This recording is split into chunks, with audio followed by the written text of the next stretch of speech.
Welcome back. Let's do hands-on with CloudTrail. Go to the AWS CloudTrail console. CloudTrail service continuously logs your AWS account activity.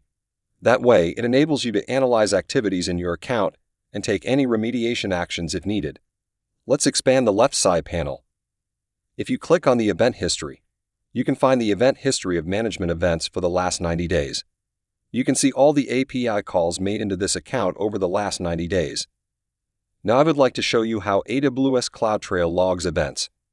I have an EC2 instance that is running. I'm going to terminate it, and we should see the terminated instance event in the event history. Let me go to the EC2 console. Let me terminate this instance.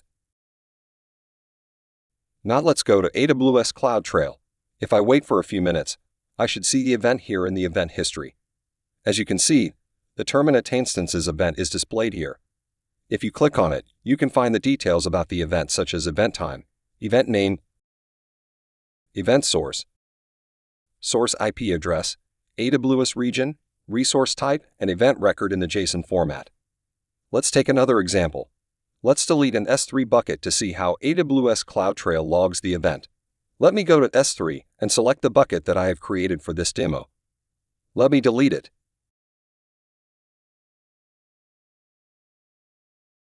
Now let me go to AWS CloudTrail. Wait for a couple of minutes and refresh the browser.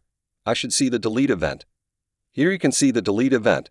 If I click on it, you can see the details about this event. As you can see, AWS CloudTrail is highly powerful. You can easily monitor all types of activities in your AWS account.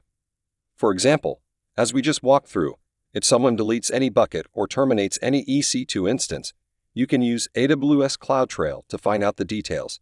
It logs each API call in your account. This was a brief overview of AWS CloudTrail.